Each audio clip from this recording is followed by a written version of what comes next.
अस्सलाम वालेकुम my YouTube family, नमस्ते, सत श्री अकाल, welcome back to our channel sibling reaction. This is me Nausheen Chaudhary और मेरे साथ अस्सलाम हैं। वालेकुम, नमस्ते, सत श्री अकाल। This is me Chaudhary Asif Ali. उम्मीद करता हूँ आप सब लोग खैरियत से होंगे।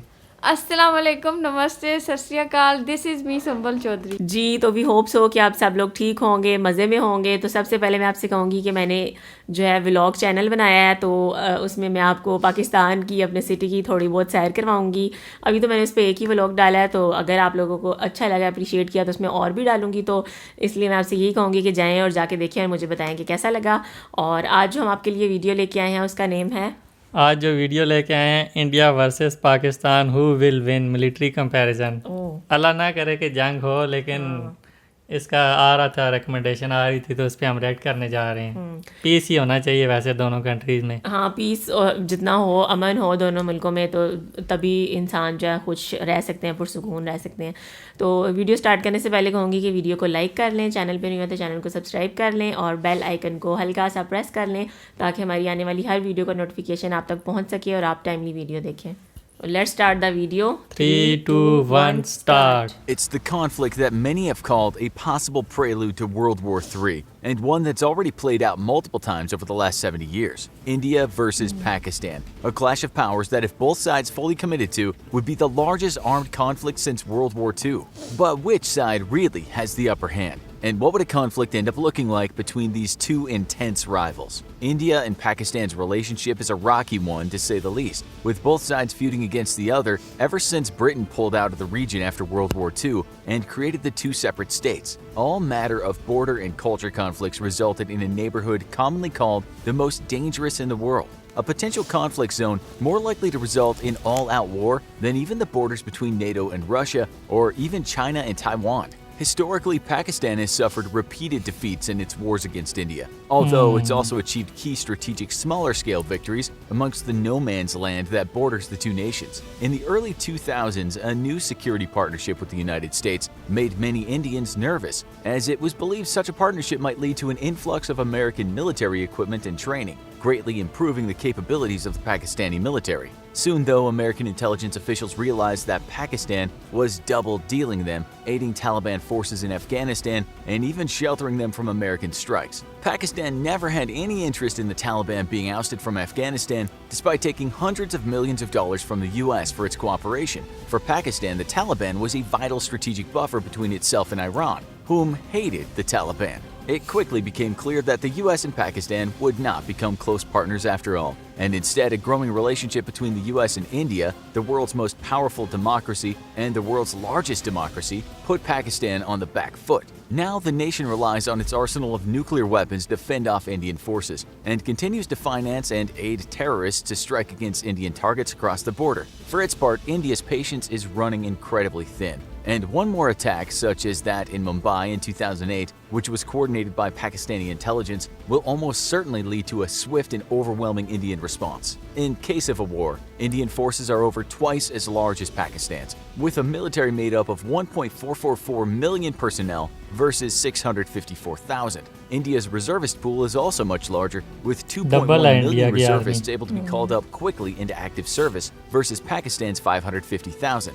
However, India's much larger size versus Pakistan's means Indian reservists will take longer to call up, equip, and mobilize to the front lines versus Pakistan. So Pakistani reservists will almost certainly beat India's own to the front lines. This will put incredible pressure on India's active duty forces at the onset of war. India's defense budget is about 6 times larger than Pakistan's, with 61 billion versus 11 billion. This allows India to operate far more mechanized forces than Pakistan, which only operates about 2 mechanized infantry divisions. The difference is also in equipment, though, with India fielding overwhelmingly more modern equipment than Pakistan. India's Air Force is also much larger than the Pakistani Air Force, with 2,123 aircraft versus Pakistan's 1,372. India's fighter fleet numbers at 538 versus Pakistan's 356. Although in any conflict, Pakistan will almost certainly be fighting defensively. This would allow Pakistan's air artillery to help neutralize some of that numerical disadvantage. And in a defensive war, India's large number superiority will actually put it roughly on par with Pakistan's fighter fleets once losses and denial from air artillery is accounted for. Where India truly holds the advantage, though, is in its fleet of 260 Sukhoi Su-30s, an extremely capable Russian fighter whose only real competition on the Pakistani side is the American-made F-16. While a modern F-16 is more than a match for a Su-30, not many of Pakistan's F-16s are fully modernized. To make matters worse, Pakistan only fields 76 of them. Most of the Pakistani Air Force is made of Chinese or joint Chinese-Pakistani fighters, and Chinese fighter designs are generally accepted as being inferior to either Russian or American designs. In the air, India will definitely hold the advantage. India fields a transport fleet that's 5 times greater than Pakistan's own fleet, with 250 various transport aircraft versus Pakistan's 49.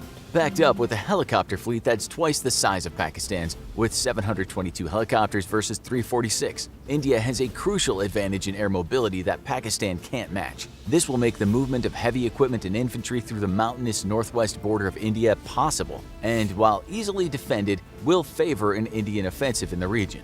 Air transport, though, will matter little to Pakistan as it'll be fighting a defensive war, hoping to bleed Indian forces, trading territory for casualties until the Pakistani army can counterattack. Still, the lack of mobility will mean Pakistani forces in the mountainous north will suffer greatly and likely be inevitably defeated. One area that Pakistan outshines India is in attack helicopters, with Pakistan operating 56 American Vietnam-era Cobras versus a fleet of 23 Indian attack helicopters. Pakistan would likely choose to use these in the mountainous north, as they'll make supporting its forces in the difficult terrain much easier. If India does not properly equip its mountain infantry with man-portable air artillery, it could face serious casualties, as Pakistani attack helos provide close air support. India's own fleet is so small it'll have limited to no utility, being easy fodder for Pakistan's own air artillery. Both nations, however, have so few attack helicopters that their air fleets will become depleted due to casualties and equipment breakdowns within the first week or two of serious fighting.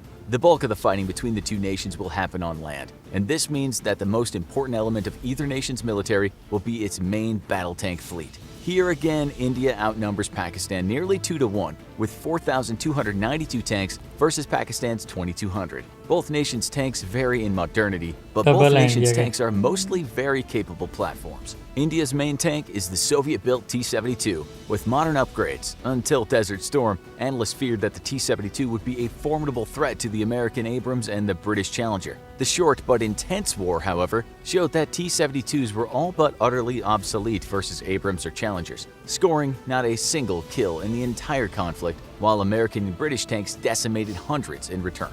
Luckily, India won't be facing off against Abrams or Challengers in a war with Pakistan, as Pakistan's main battle tank is the Chinese-made Type 59. Basically a copy of a Soviet design, the Type 59 could not hope to cope with modern tanks performing even worse than a T-72 against modern American or British armor. But it could still pose a threat to India's T-72s. On the whole, though, India's tank forces would outperform Pakistan's own, and the ground war would almost certainly go to India in a pitched battle. India's own artillery forces also greatly outnumber Pakistan's, with over 4,000 artillery versus Pakistan's 1,226. This includes 266 multiple launch rocket systems versus Pakistan's 100, giving India far greater fire support capabilities than Pakistan. However, because Pakistan has the defensive advantage, its smaller numbers would initially not matter much in the first few weeks of conflict. Once India was fully mobilized, however, the overwhelming pressure of so much combat equipment would inevitably break Pakistan's back, unless the nation could score decisive victories with bold counterattacks and push itself into India.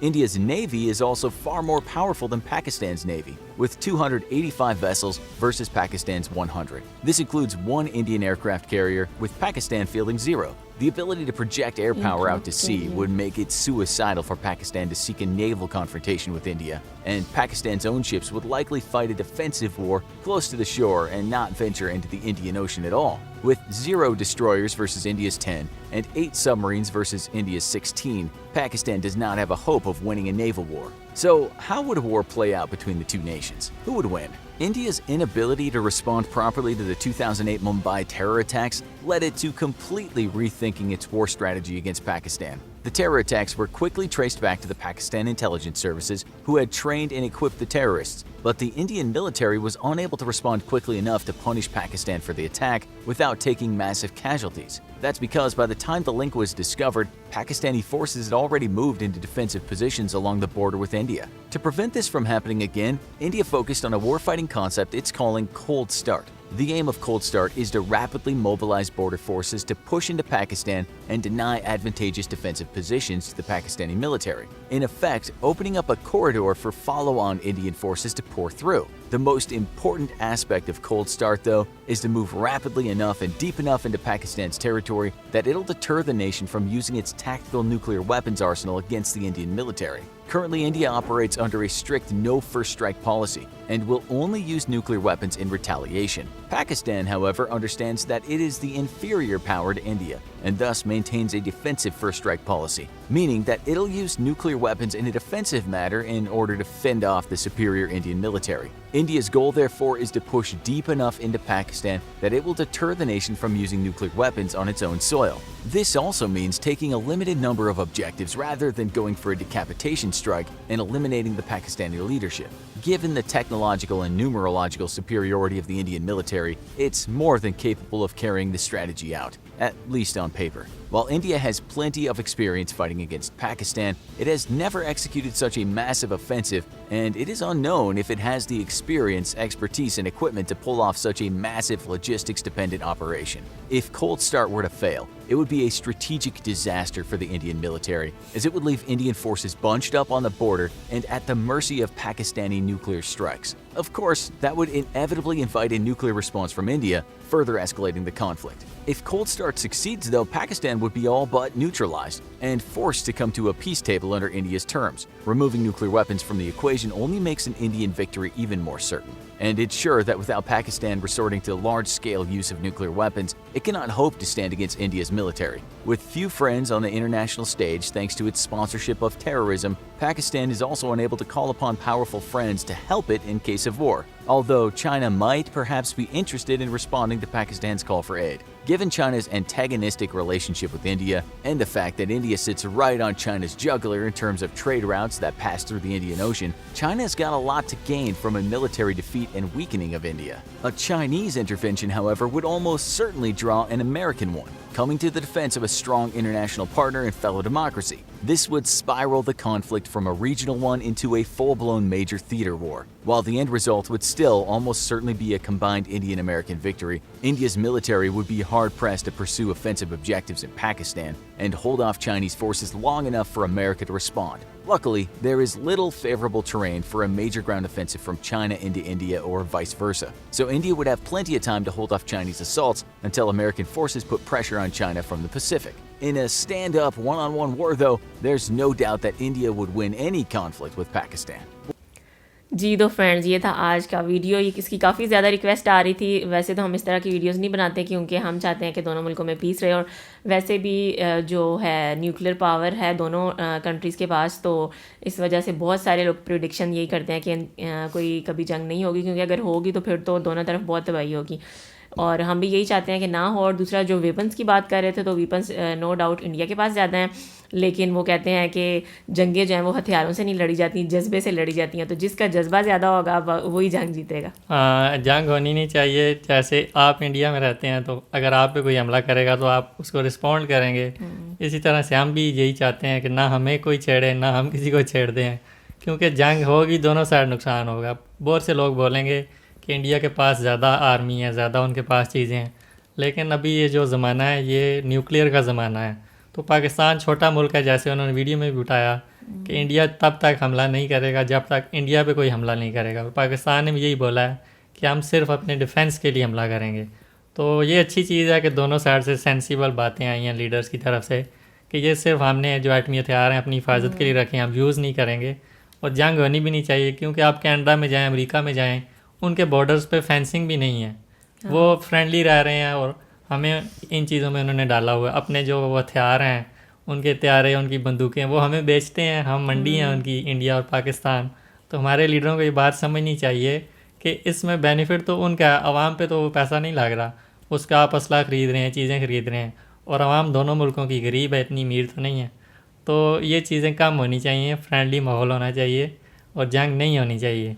मैं इनकी बात से agree करती हूँ, जंग बिल्कुल भी नहीं होनी चाहिए, हमें मिलजुल के रहना चाहिए, और आप लोगों को भी दोस्ती का हाथ बढ़ाना चाहिए, हम आपसे हाथ मिलाएंगे। लेकिन कुछ लोग कहते हैं कि हम नहीं फ्रेंडशिप करना चाहते, नेगेटिव थिंकिंग अभी भी है। क्योंकि ब्रिटिश जब आए थे उन्होंने डिवाइड एंड रूल की पॉलिसी अपनाई थी, तो कुछ लोग अभी भी गुलाम ज़हन है उनका, पाकिस्तान में भी इंडिया में भी। तो वो कहते हैं कि नहीं हम कभी दोस्ती नहीं करेंगे, हम एक दूसरे के दुश्मन हैं।